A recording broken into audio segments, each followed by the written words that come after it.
The glass hit the marble floor at exactly 11:47 p.m., and I knew my life was about to shatter with it.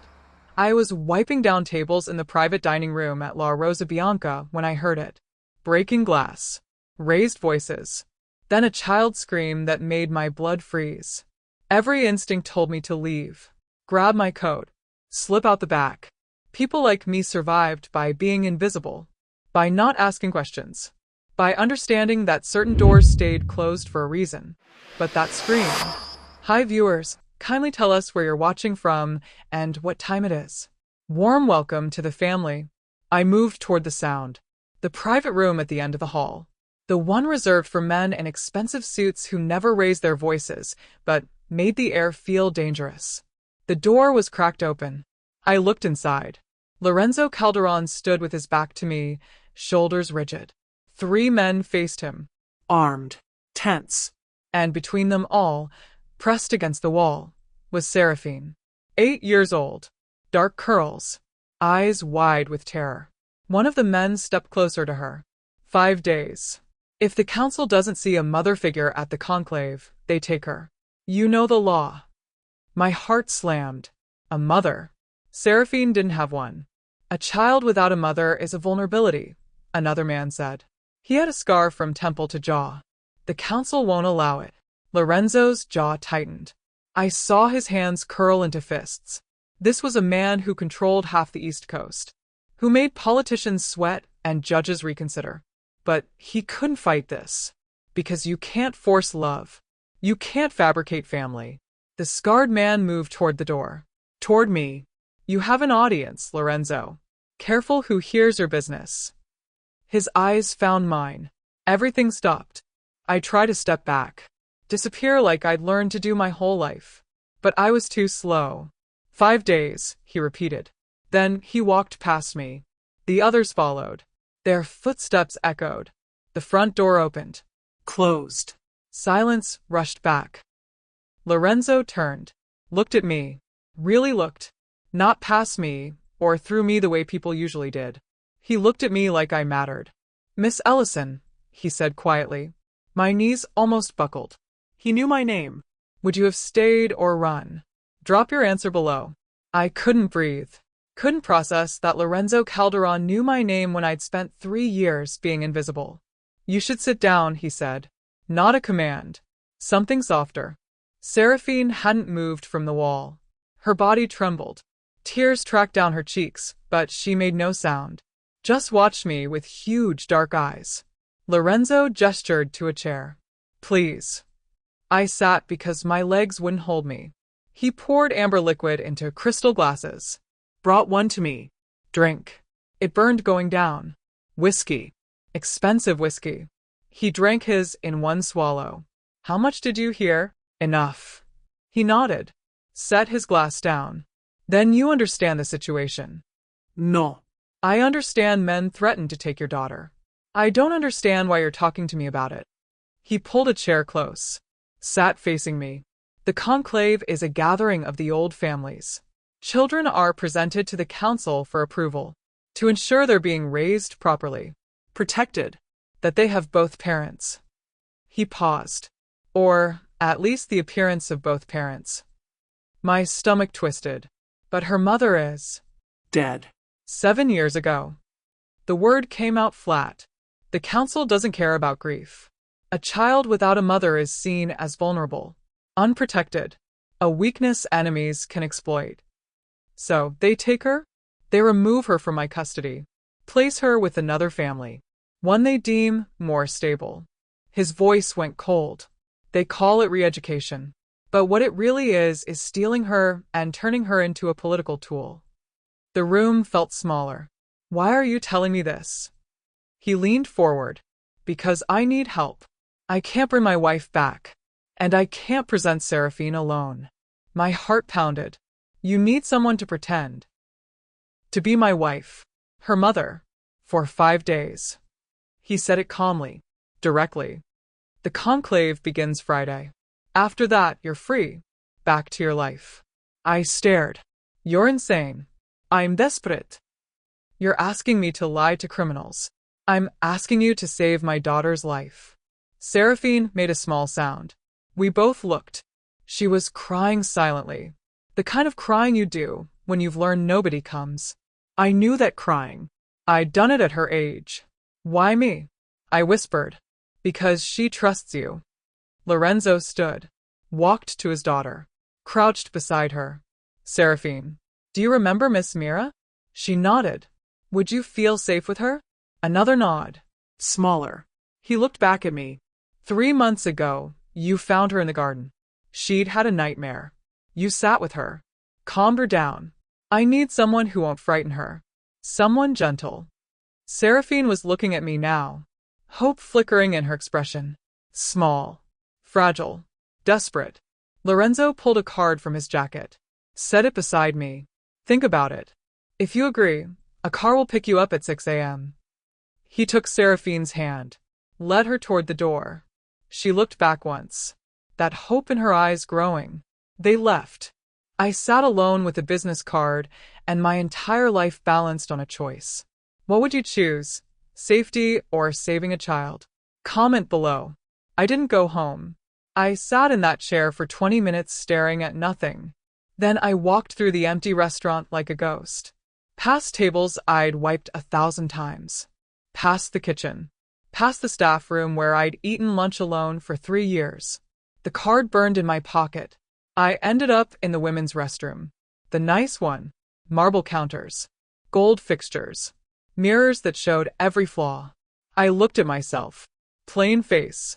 Hair in a tight bun. Uniform that smelled like desperation. Eyes that had learned to look down. To look away. Invisible. I thought about Seraphine pressed against that wall. I was 6 years old again.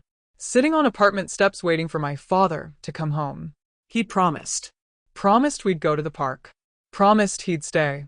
He never came back. I learned quick that needing things was a luxury we couldn't afford. That asking for help meant admitting weakness. That the only person you could count on was yourself. So I stopped asking. Locked my door. Walked down 3 flights. The driver opened the back door without speaking. This was it. Last chance to run. To choose safety. But Seraphine's face flashed in my mind. Her trembling hands. Her silent tears. I got in. The door closed with a soft click that sounded like a cell locking. And as we pulled away from the only life I'd known, I wondered if I'd just saved a little girl or doomed us both.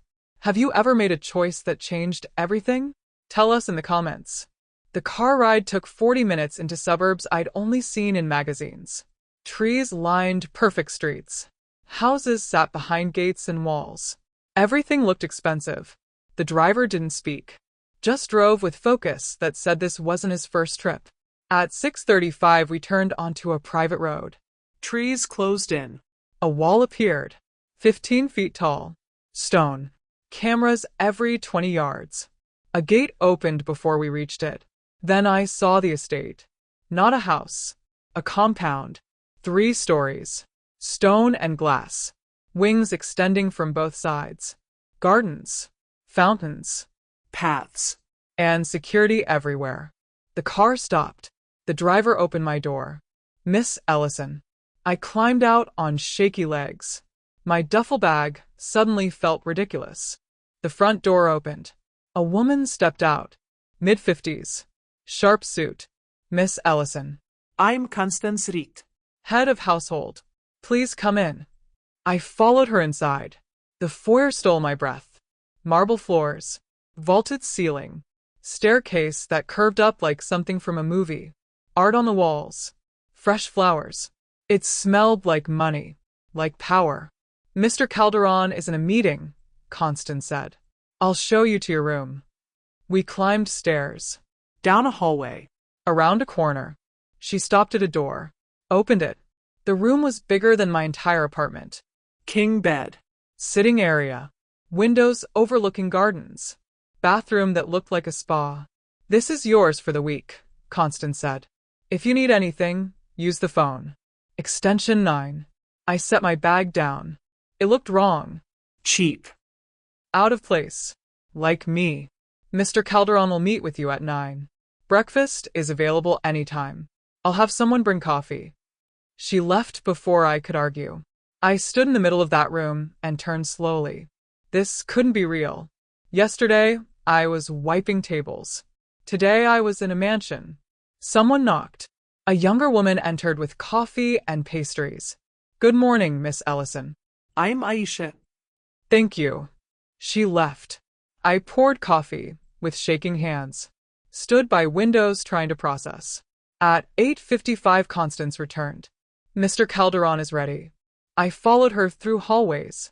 Past rooms I didn't see. Into a different wing. She knocked. Opened a door. Miss Ellison. Lorenzo stood near windows. Same expensive suit. He turned. Mira. Please sit. You said. He leaned against his desk. Closer. Eye level. How are you feeling? Terrified. A small smile touched his mouth. Gone instantly. Good. Fear keeps you sharp. Not comforting. It's not meant to be. He crossed his arms. We have 2 days to prepare you. To make sure nobody questions that you're my wife. My wife. The word sounded wrong. He pulled a file from a drawer. Set it in front of me. Your new identity. Study it. Memorize it. I opened it. Saw my face on documents I'd never seen. Marriage license. Bank statements. Photos. A whole life constructed overnight. How did you? I have resources. He watched me. Can you do this? I thought about Seraphine. Her tears. How she'd looked at me like I mattered. I have to. His expression shifted. Relief, maybe. Then let's begin.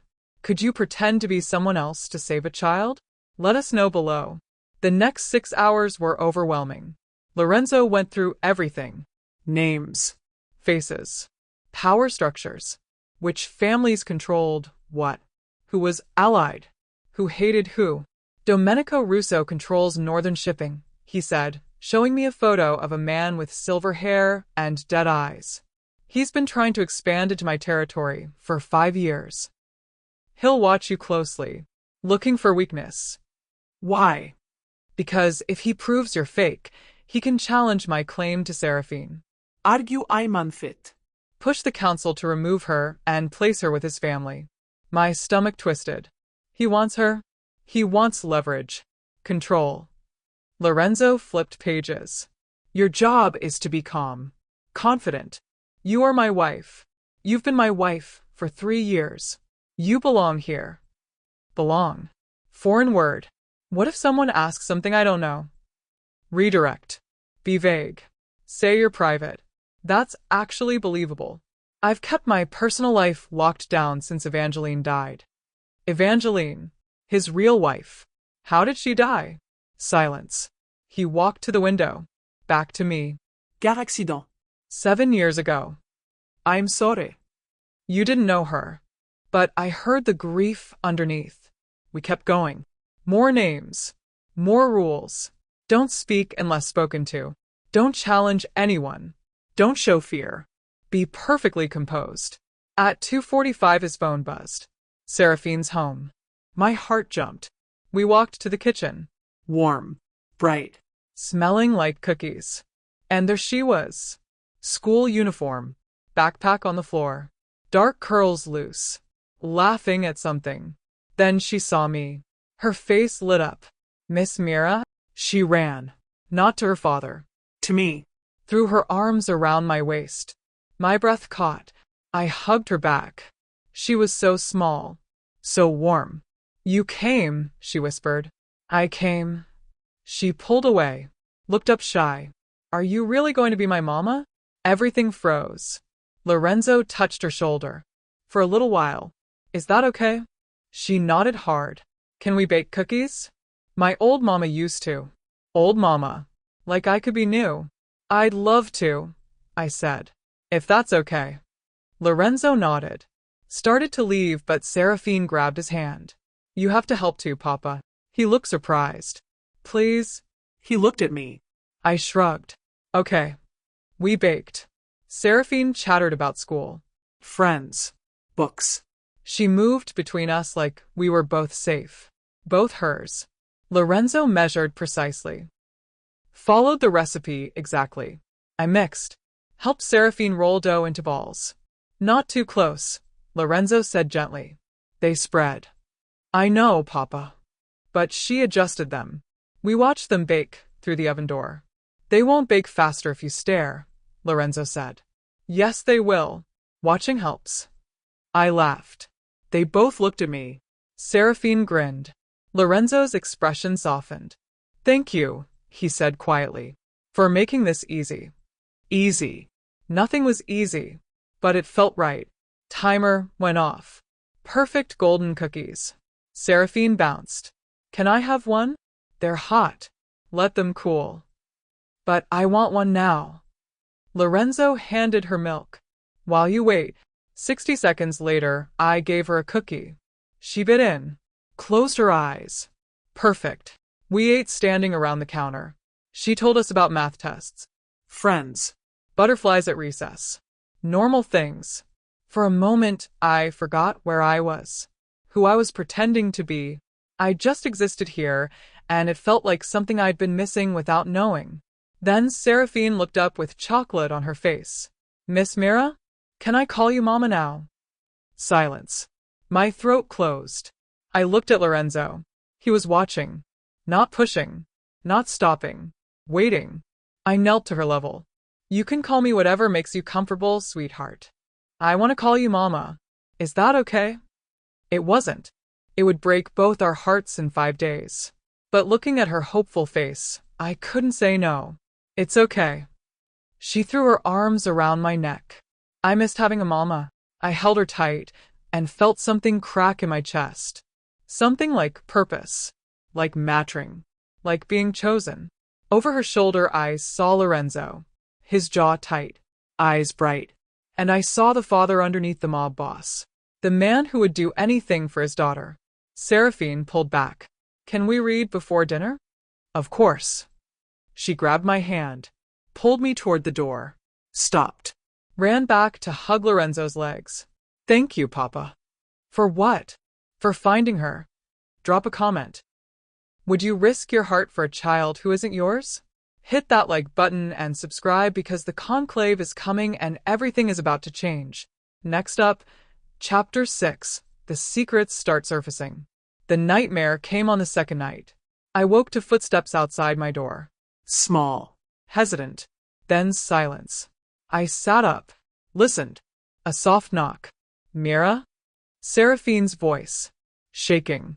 I opened the door. She stood in pajamas covered in stars, clutching a stuffed rabbit. Tears streaked her face. I had a bad dream, she whispered.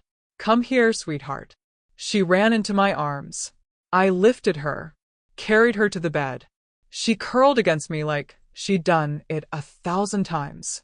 What did you dream about? Men taking me away. You weren't there. Papa wasn't there. I was alone. My heart broke. You're not alone. I'm right here.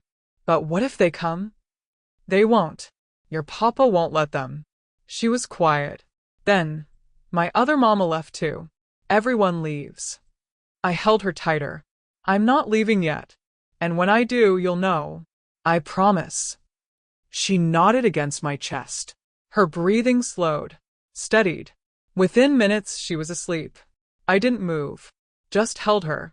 This child who called me Mama, who trusted me with her fears. The door opened. Lorenzo stood in the doorway. He looked at us. Something crossed his face. Relief, maybe. Or grief. She had a nightmare, I said quietly. He nodded, walked closer, stood by the bed. She used to sleep with Evangeline when this happened. Tell me about her. He sat in the chair near the window. Shadows covered half his face. She was gentle. Kind. Everything I wasn't. She made Seraphine laugh. How did you meet? Arranged marriage. Our families needed alliance, but we made it work. Found something real in the arrangement. He paused. She was pregnant when she died. A boy. My breath caught. Lorenzo.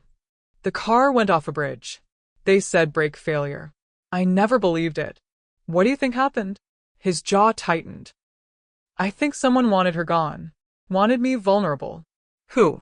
I've spent 7 years trying to find out. Seraphine shifted in her sleep. made a small sound. I rubbed her back. Lorenzo watched. You're good with her. She makes it easy. No.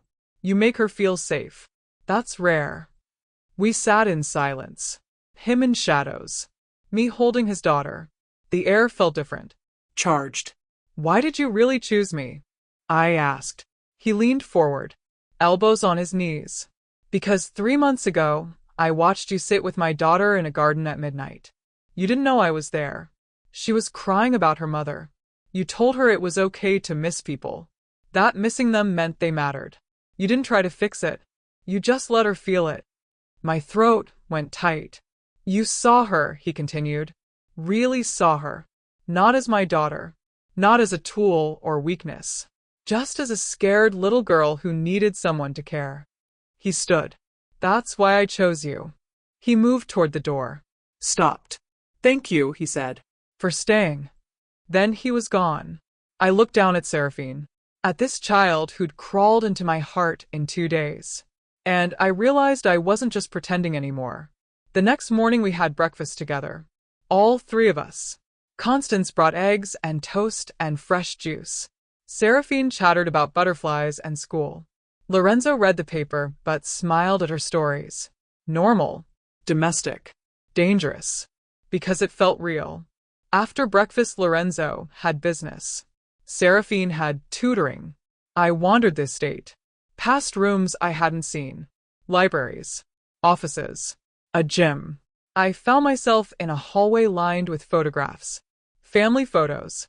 Lorenzo younger. Smiling. A woman beside him. Dark hair. Beautiful. Evangeline. And Seraphine as a baby. Toddler. Growing up in frames. The last photo showed all 3 of them. Seraphine, maybe 2. Evangeline holding her. Lorenzo's arm around them both. They looked happy. I stared at that photo and felt like an intruder. A replacement. A fake. She would have liked you. I spun. Lorenzo stood behind me. I didn't hear you. Old habit. He moved beside me. Looked at the photo. Evangeline believed people deserved second chances. That kindness mattered more than power. She sounds wonderful. She was. He turned to me. But she's gone. And Seraphine needs someone now. Not a ghost. I'm only here for 5 days. I know. But something in his voice said he wished it was different. Afternoon came. Seraphine finished tutoring. Found me in the library. Mama, will you play with me? Mama. The words still hurt. Still healed. What do you want to play? Tea party. In the garden. We went outside. She'd already set up. Tiny table. Chairs. Plastic cups. Stuffed animals as guests. Iset. Played along. Drank imaginaritea. Complimented Mr. Rabbit's manners. She giggled. You're silly, Mama. You make me silly. Lorenzo appeared. Jacket off. Tie loosened. Room for one more? Seraphine bounced. Papa. You never play tea party. Today I do. He sat in a chair too small for him. Looked ridiculous. Seraphine poured him tea. He drank seriously. Excellent tea, he said. It's pretend, Papa. The best kind. We played for an hour. Then Seraphine wanted to show me her treehouse. We climbed up. Sat looking at the garden. Do you like it here, Mama? It's beautiful. No. Do you like being with us? I looked at her. At eyes too old for 8. Yes, sweetheart. Ido. Good. Because I want you to stay forever. Forever. Impossible word. Seraphine. I know you said 5 days. But maybe Papa could ask you to stay longer? My heart cracked wider. It's complicated. Grown-ups always say that. She picked at splinters. I just don't want to be alone again. I pulled her close. You're not alone. Your Papa loves you so much. But he's always busy. Always working. Always worried. She looked up. When you're here, he smiles more. Before I could answer, Lorenzo called up. Dinner's ready. We climbed down. His hand steadied me at the bottom. Our eyes met. Held. Something passed between us. Something unnamed. Unwanted. Undeniable. He pulled away first. Let's eat.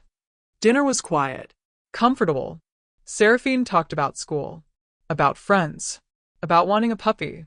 Lorenzo said maybe. She squealed. After dinner, she wanted a story. We went to her room. I read while Lorenzo listened from the doorway. She fell asleep holding my hand. I tried to pull away, but Lorenzo shook his head. Stay until she's deep. Otherwise she wakes. So I stayed, watching this child breathe, feeling her trust like a weight and a gift. Finally, Lorenzo nodded. We slipped out. In the hallway he said, "Tomorrow we leave for the conclave. 2 days there. Are you ready?" No. Good. Confidence gets you killed. Fear keeps you alive. That's dark. That's my world. We stood too close. His cologne mixing with coffee and something else. Something warm. Mira. Footsteps. Constance appeared. Sir. Phone call. Urgent. He looked frustrated. I'll take it. Then to me, get rest. Tomorrow changes everything. I went to my room. Lay in bed. Couldn't sleep. Because tomorrow I'd walk into a room full of criminals and pretend to be someone I wasn't. Protect a child who'd already stolen my heart. Stand beside a man who made me feel things I had no right feeling. What could go wrong?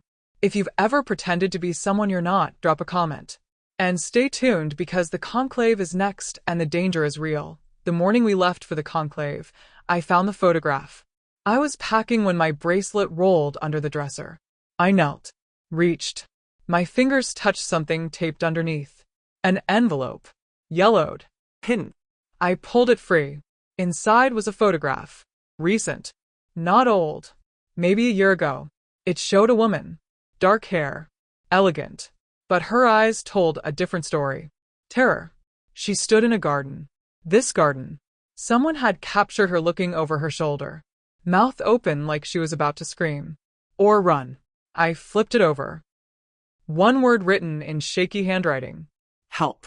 My blood froze. Mira? We're leaving in 10 minutes. Lorenzo's voice from downstairs. I shoved the photo in my pocket, grabbed my bag, tried to look normal, but nothing felt normal anymore. The drive took 3 hours. Lorenzo drove. Seraphine sat in back with me. She held my hand the whole way. Are you nervous, Mama? A little. Papa says being nervous is okay. It means you care. I looked at Lorenzo in the mirror. He met my eyes. Something unspoken passed between us. We arrived at a compound that made Lorenzo's estate look small. Guards everywhere. Cars. Men in suits. Women in dresses. Power thick in the air. Lorenzo parked. Turned. Remember everything I taught you. Stay close. Don't answer direct questions. Let me handle conversations. And if someone suspects, they won't. You're my wife. You belong here. He touched my hand. Trust me. We walked inside. Seraphine between us. Every eye tracked our movement. A man approached. Silver hair. Dead eyes. Domenico Russo. Lorenzo. I heard rumors you'd remarried. How wonderful. His smile didn't reach his eyes. Domenico. This is my wife, Mira. I extended my hand. He took it. Held it too long. Charming. I don't recall hearing about a wedding. We kept it private, Lorenzo said smoothly. How romantic. Domenico's eyes crawled over me. And the child is taken to you? Seraphine is wonderful. Interesting. Because I remember Evangeline. Your resemblance is striking. My heart stuttered. I looked nothing like Evangeline. He was testing me. People say that, I said carefully. I think it's the dark hair. Perhaps. He smiled at Seraphine. And you, little one, do you love your new mother? Seraphine pressed against me. Yes. How quickly children forget. Lorenzo's jaw tightened. Is there something you want, Domenico? Just welcoming your family. The council will be pleased to see stability. He stepped back. Enjoy the conclave. He walked away. I released breath I'd been holding. He knows, I whispered. He suspects. There's a difference. Lorenzo guided us toward our room. Stay calm. We have 2 days. Just 2 days. Our suite had 2 bedrooms connected by a sitting room. Lorenzo took the small room.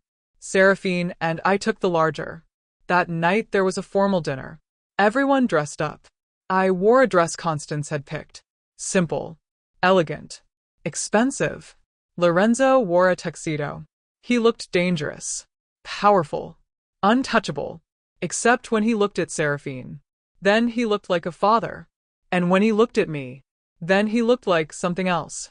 Something I couldn't name. Dinner was endless. Course. Speeches. Toasts. Everyone watching everyone. Alliances formed and broken over wine. Seraphine fell asleep against my shoulder. Lorenzo carried her back to our suite. Laid her in bed. I started to change, but Lorenzo caught my arm. We need to talk. We went to the sitting room. He poured whiskey. Handed me a glass. What Domenico said today. About Evangeline. I look nothing like her. Exactly. He drank. He's trying to unsettle you. Make you slip. It's working. He moved closer. You're doing perfectly. Better than I expected. I found something today. I pulled out the photograph. Taped under the dresser. In my room. I need you to promise me something. If anything happens, anything, you take Seraphine and you run. Don't wait. Don't ask questions. You just run. Lorenzo. Promise me. I promise. He released me. Walked to the window. I've spent 7 years thinking brake failure. Accident. Bad luck. His reflection showed pain. But she left this. Hidden it. Which means she knew. And couldn't tell me. Couldn't trust anyone. Maybe she was trying to protect you. Or maybe someone in my circle killed her. He turned. And now I've brought you and Seraphine into the same trap. The air felt colder. Thinner. What do? We finish this. Get through tomorrow. Present Seraphine. Then we leave. His eyes met mine. All of us. Something in his voice made my heart stutter. All of us. I'm not letting you go back to that apartment. That job. That life where you're invisible. He stepped closer. I'm not letting you go at all. Before I could respond, his phone buzzed. He looked at it. His expression changed. What is it? Security alert. Someone tried to access our suite. Ice ran through my veins. When? 10 minutes ago. While we were at dinner. We ran to Seraphine's room. She was still asleep. Peaceful. Unaware. But the window was open. Just an inch. Just enough. Lorenzo closed it. Locked it. Pack everything. We're moving. Where? My car. We're sleeping in shifts. I'm not risking her. He called someone. Spoke rapid commands. Hung up. Guards are coming. But I don't know who to trust anymore. Then we trust each other. He looked at me. Really looked. You shouldn't have gotten involved in this. Too late now. A knock. Lorenzo moved to the door. Hand on his weapon. Who is it? Marcus. Security. Lorenzo opened it slightly. Verified. Let a man in. Watch the girl. Anyone comes through that door who isn't me or Mira, you shoot. Marcus nodded. Positioned himself. We went back to the sitting room. Lorenzo paced. Tomorrow. Council presentation is at 2. After that we're gone. What about the photograph? Leave it. If someone's watching, they'll know we found it. Better they think we're still in the dark. He poured more whiskey. Drank it fast. I should never have brought you here. You didn't have a choice. There's always a choice. He looked at me. And I chose wrong. Put you in danger. Put her in danger. All because I was desperate. I touched his hand. You were a father protecting his daughter. That's not wrong. His fingers closed around mine. When this is over. The lights went out. Total darkness. Silence. Then Seraphine screamed. Have you ever been in a moment where everything changed in seconds? Hit that subscribe button because tomorrow's chapter brings the conclave and nothing will ever be the same. The darkness lasted 5 seconds. But in those 5 seconds I heard everything. Seraphine screaming. Lorenzo moving. Marcus shouting. Glass breaking. Footsteps running. Then the emergency lights kicked in. Red. Eerie. We ran to Seraphine's room. The window was shattered. Curtains blowing. Marcus was on the floor, bleeding from his head. But Seraphine was there, in bed, crying, unhurt. Lorenzo grabbed her. I checked Marcus. Pulse steady, just unconscious. What happened? Seraphine sobbed. Power outage, baby. Just a power outage. But Lorenzo's eyes told me he was lying.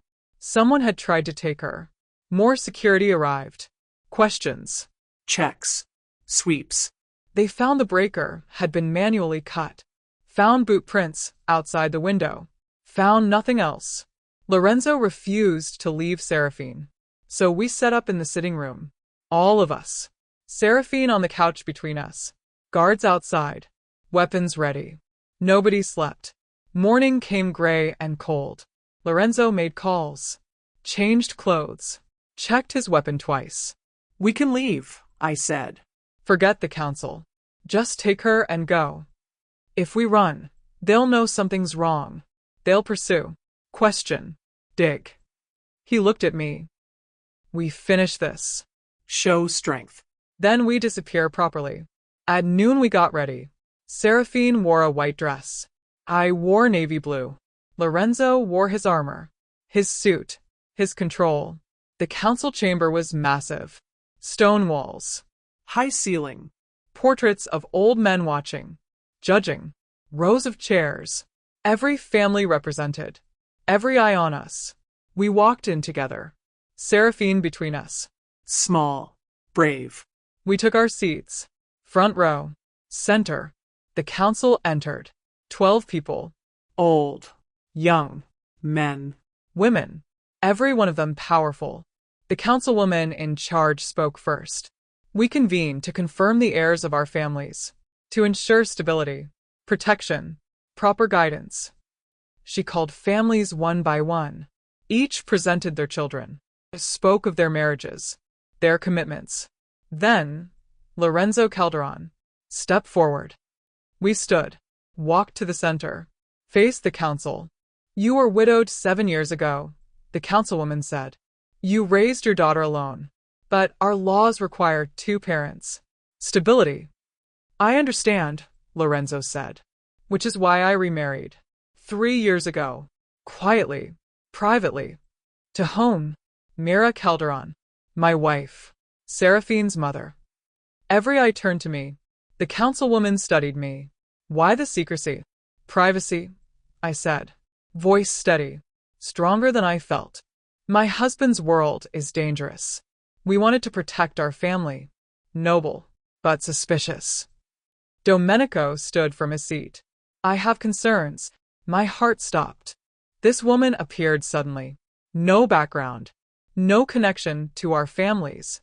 And she bears no resemblance to the late Evangeline. Almost as if she's a replacement. A convenient replacement. Murmurs rippled through the room. Lorenzo's jaw tightened. My wife is not on trial. But your fitness is.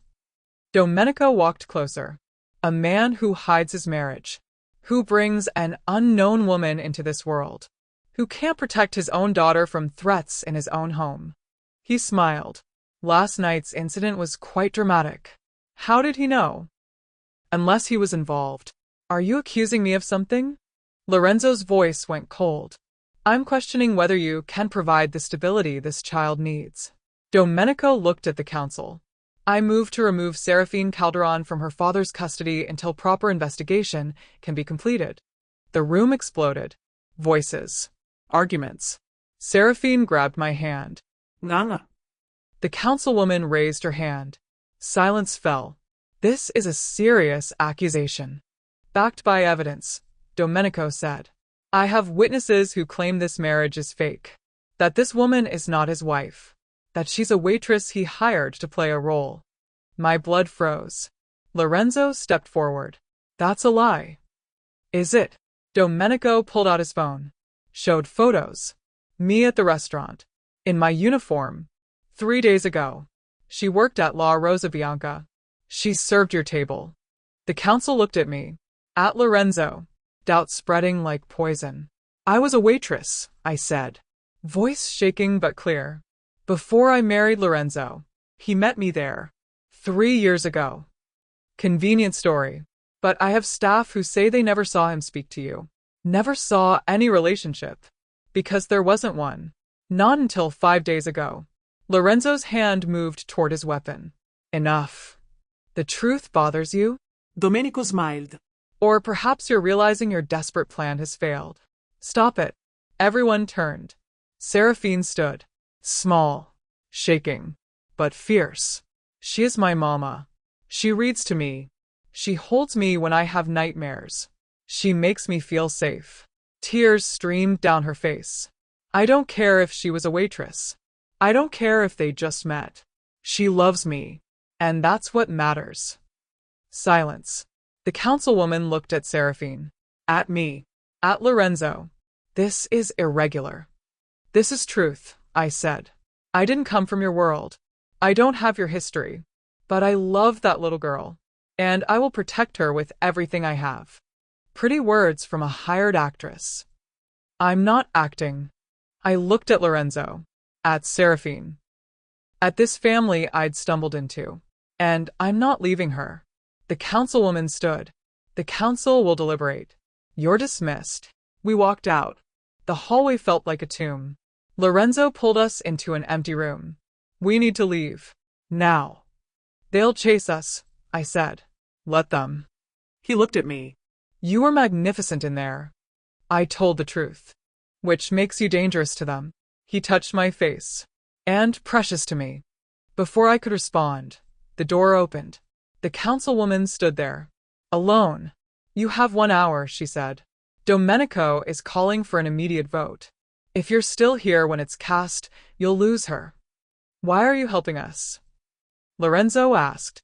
Because I remember Evangeline. I remember how terrified she was in her last days.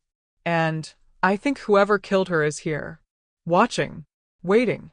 She looked at me. Protect that child. That's all that matters. She left. Lorenzo grabbed my hand. We run. Now. What would you do with 1 hour to escape? Comment below and subscribe because the final showdown is coming and blood will be spilled. We had 47 minutes before the vote when we hit the first checkpoint. Lorenzo had called ahead. His most trusted people. A car. Cash. False documents. Everything we needed to vanish. Seraphine rode in my lap. She didn't ask questions. Just held onto me like I was the only solid thing in a collapsing world. The guard at the gate looked at our papers. Looked at Lorenzo. Sir. I have orders to detain you. From whom? The council. Lorenzo's hand moved. How much? The guard blinked. Sir? How much to let us pass?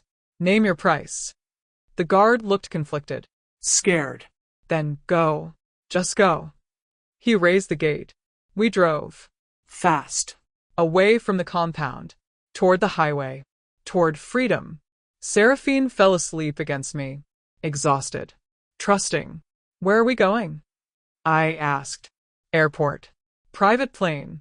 Out of the country by nightfall. And then we start over. He looked at me. All of us. My heart stumbled. Lorenzo. I know what you're going to say. That this was just 5 days. That you were just helping. That after this you go back to your life. His jaw tightened. But I'm asking you not to. I'm asking you to stay. With her. With me. This is insane. I know. We barely know each other. I know. In 5 days I'm supposed to just uproot my entire life and run? Yes. He looked at me. Really looked. Because in 5 days you became the mother my daughter needed. And the partner I didn't know I was missing. And I'm not letting that go. I opened my mouth. Closed it. Looked at Seraphine sleeping. Before I could answer, the car behind us accelerated. Black SUV. Tinted windows. Coming fast. Lorenzo cursed. Drove faster. Hold her. I held Seraphine tight. She woke. Nana. It's okay, baby. Just close your eyes. The SUV pulled alongside. Window lowered. I saw the gun. Saw it aim. Lorenzo swerved. The shot went wide. Shattered our back window. Glass everywhere. Seraphine screamed. I covered her. Protected her with my body. Lorenzo took a sharp turn. Tires screaming. The SUV followed. We were on back roads now. Trees. Curves. No witnesses. Another shot. This one hit our tire. The car spun. Lorenzo fought for control. We hit the shoulder. Slid. Stopped hard against a tree. Airbags deployed. Smoke. Ringing in my ears. Out. Now. Lorenzo kicked his door open. Pulled me. I grabbed Seraphine. We ran into the trees. Behind us doors opened. Men shouting. Footsteps. Lorenzo pulled us deeper. Behind a fallen tree. Stay down. He pulled his weapon. Checked it. Looked at me. If something happens to me, nothing's happening. Listen. He grabbed my face. There's a safe house. 2 miles east. Password is Seraphine's birthday backwards. You go there. You wait 3 days. Then you take the money and you run. You raise her somewhere safe. Somewhere quiet. You give her the life I couldn't. Lorenzo. Promise me. Tears blurred my vision. I promise. He kissed my forehead. Kissed Seraphine's head. Then stood. When I draw them away, you run. He stepped out. Fired. Shouted. Drew them toward him. I grabbed Seraphine. Ran the opposite direction. Her little legs pumping. My heart exploding. Behind us gunfire. Shouting. Then silence. Terrible silence. I kept running. 2 miles. East. Following the sun. Seraphine crying. Me crying. Both of us terrified. We found it. Small cabin. Hidden. I gave the password. The door opened. We stumbled inside. Safe house. Supplies. Weapons. Cash. Everything Lorenzo promised. But Lorenzo wasn't there. I locked the door. Pulled Seraphine close. We sat on the floor. Waiting. Praying. Hours passed. Then a knock. I froze. Grabbed the gun Lorenzo had taught me to use. Aimed at the door. Mira. It's me. Lorenzo's voice.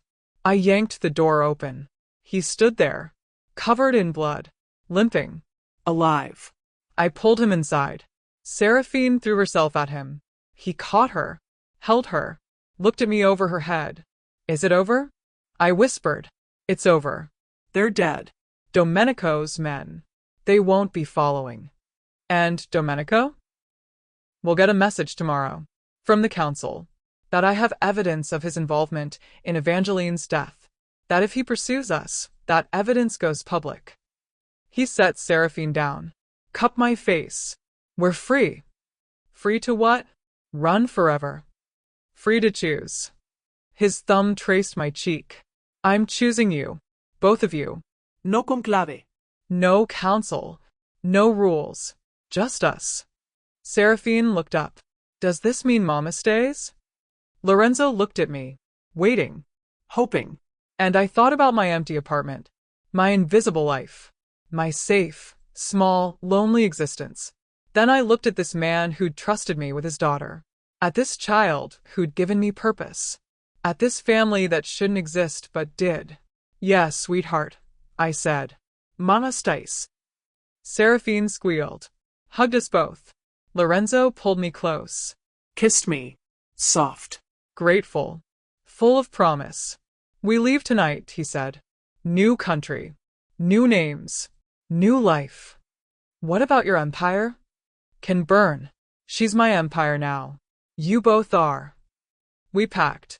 3 bags. Cash. Documents. 3 people who barely knew each other a week ago. At midnight we left. Drove to a private airfield. Small plane waiting. As we lifted off, I looked down at the city. At the world I was leaving. The life I was abandoning. Seraphine slept between us. Lorenzo held my hand. Scared. Terrified. Good. Me too. He smiled. But less scared with you. I looked at him. At this dangerous man who'd become something else. Something softer. Something mine. Where are we going? Somewhere warm. Somewhere quiet. Somewhere they'll never find us. He kissed my knuckles. Somewhere we can be a real family. We already are. And as we flew into darkness toward an unknown future, I realized something. Sometimes the invisible become the most important. Sometimes the forgotten save kingdoms. Sometimes 5 days change everything. And sometimes family isn't about blood or history or what makes sense. Sometimes it's just about who shows up, who stays, who chooses love when everything else has run. We were choosing love, and that was enough. But freedom always comes with a price. 6 months later, the beach house sat on white sand 3 miles from the nearest town. Small. Simple. Perfect. I woke to sunlight and the smell of coffee. Seraphine's laughter drifted through windows. I pulled on a robe, walked outside. Lorenzo stood in the surf teaching Seraphine to fish. She squealed when something tugged her line. He helped her reel it in, both of them laughing. He looked different here, relaxed. The hard edges softened. The weight lifted. He saw me, smiled. That smile that still made my heart stumble. Mama, I caught a fish. I walked down, examined her catch. That's huge. Papa says we can cook it for dinner. If we can find where Mama hid the good spices. Lorenzo winked at me.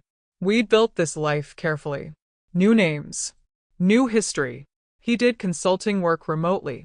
I wrote. Seraphine went to the local school. We were the Williamsons. A normal family. Boring. Invisible. Exactly what we needed. But some nights I saw Lorenzo on the phone, speaking low. Tense. And I knew our past wasn't finished with us. That evening after dinner, Seraphine went to bed early, tired from the beach. I cleaned up.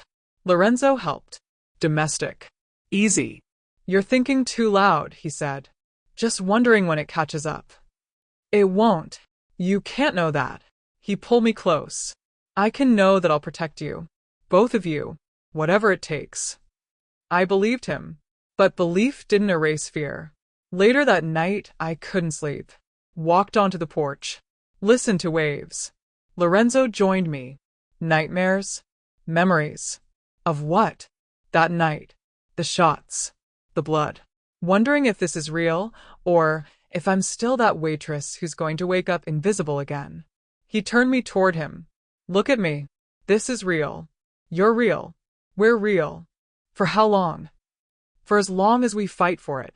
He kissed my forehead. I love you. I've loved you since you said yes.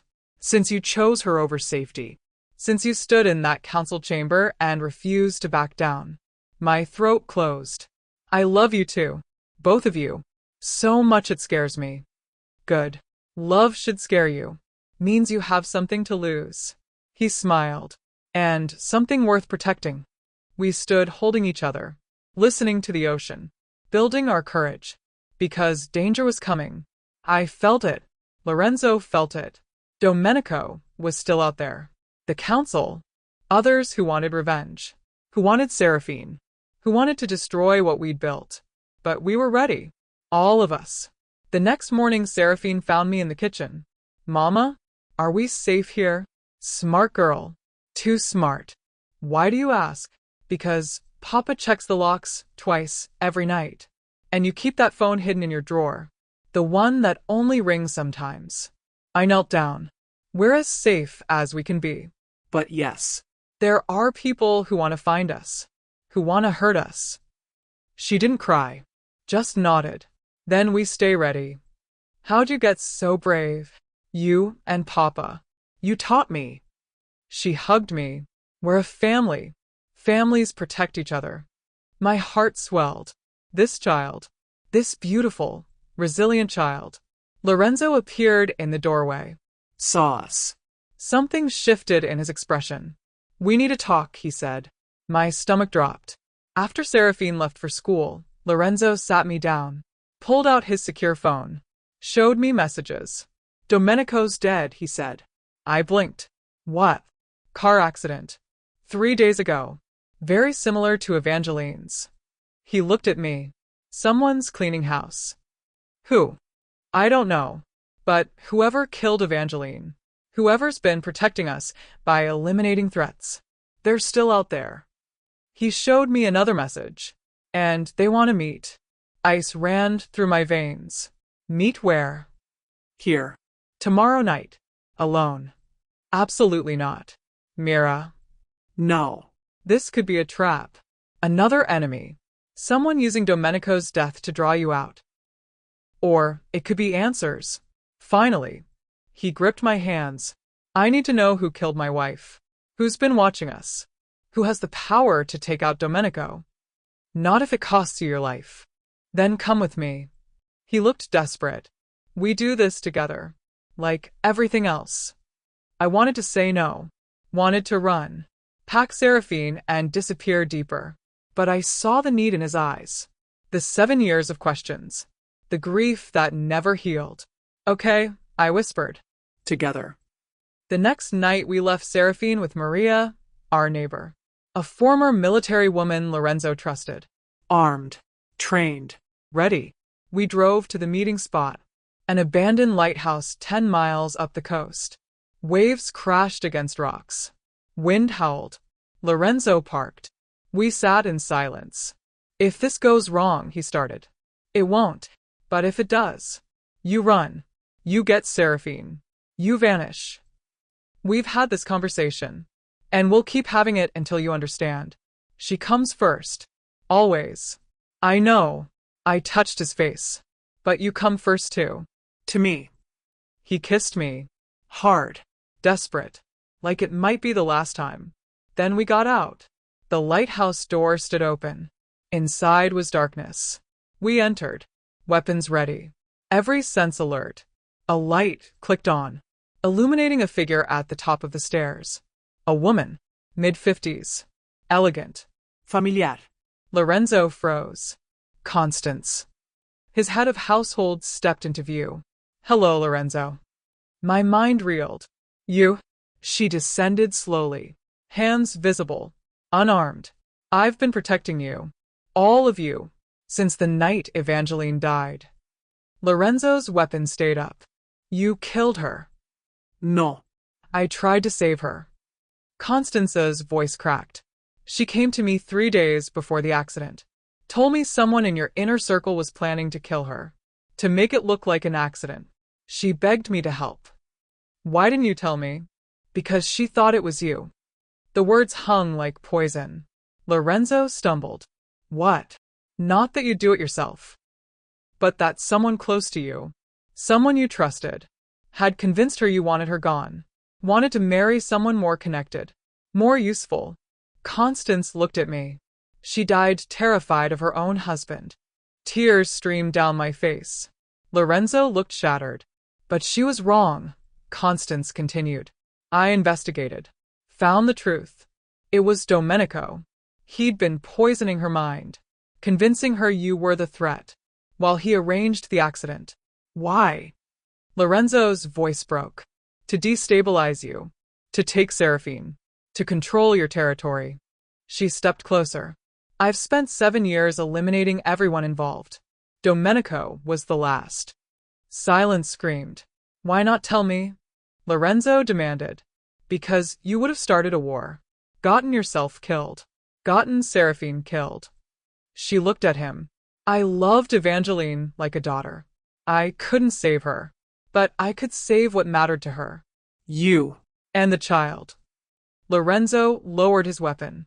Sat heavily on the stairs. All this time. All this time. Constance turned to me. And then you appeared. This quiet woman who saw Seraphine. Who protected her. Who made Lorenzo smile again. She smiled softly. Evangeline would have approved. I couldn't speak. Could only stand there processing. The threats are gone, Constance said. You're free. Truly free. Live your life. Raise that beautiful girl. Be happy. She moved toward the door. Stopped. And Mira? Thank you. For giving them what I couldn't. A future. She left. We sat in that lighthouse for an hour. Silent. Processing. Grieving. Healing. Finally Lorenzo looked at me. I don't know what to feel. Feel everything. That's the only way through. He pulled me close. We held each other while the ocean raged and the truth settled. When we got home, Seraphine was asleep on the couch. Maria smiled. Left quietly. We carried Seraphine to bed. Tucked her in. Watched her sleep. She's safe, Lorenzo whispered. Finally safe. We all are. He turned to me. I never thanked you properly. For saying yes. For staying. For becoming everything we needed. You gave me a family. That's thanks enough. We stood in that doorway, watching the child we both loved. The future we'd fought for. What happens now? I asked. Now we live. We love. We stay invisible and happy and together. He kissed my temple. We become the boring family nobody notices. Sounds perfect. And it was. For 6 more months. Until the day a black car pulled up. A woman stepped out. Young. Beautiful. Carrying a file. She knocked. I answered. Mira Calderon, she asked. My blood froze. Nobody here knew that name. Who's asking? She handed me the file. I'm Agent Sarah Chen, FBI. I need your help with a case. A missing child. And evidence suggests the trafficking ring that took her is connected to the Conclave families. I stared at the file. At the photo of a little girl. Maybe 6. Dark hair. Terrified eyes. Just like Seraphine once looked. We can't help you, I said. We're out. I know. But this child isn't.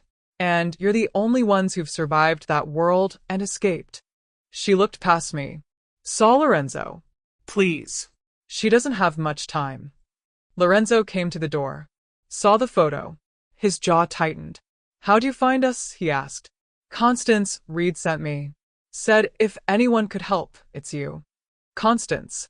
Still protecting. Still fighting. Lorenzo looked at me. At the future we'd built. At the safety we'd carved out. Then, at that little girl in the photo. What do you need? He asked. Agent Chen smiled. Stepped inside. Everything you know about the Conclave families. Their operations. Their weaknesses. I closed the door. Looked at Lorenzo. We'd survived once. Built a life. Found peace. Now we were walking back into danger. But some fights choose you. And when they involve children who can't save themselves, you don't walk away. Seraphine can't know, I said. Agreed. We sat. Talked. Planned. And somewhere in that conversation, I realized our story wasn't over. The quiet justice we'd found for ourselves was just the beginning. Now we'd find it for others. Because once you've been invisible and learned to see, you can't unsee those who suffer in silence. Once you've been saved, you become the one who saves. And that's exactly what we'd do. Together. The end. Or is it? What do you think happens next? Will Lorenzo and Mira risk everything again to save this child? Will their past catch up when they step back into that dangerous world? Drop your theories in the comments below. If this story moved you, smash that like button. If you want to see what happens next, if you want to follow Lorenzo, Mira, and Seraphine as they take on the trafficking ring, then you need to subscribe and turn on notifications. Because the next story is coming, and it's going to be intense. This channel tells stories that inspire. Stories about courage. About love. About ordinary people doing extraordinary things. And we need you to keep it going. So subscribe right now. Turn on that notification bell. Share this story with someone who needs to hear it. Comment below with your thoughts, your feelings, your own stories of courage. Because stories change us. Stories save us. And your story matters too. Share it with us. Inspire others. Be part of this family. Until next time, stay brave, stay strong, and remember, sometimes the invisible ones change everything. We'll see you in the next story. Don't miss it.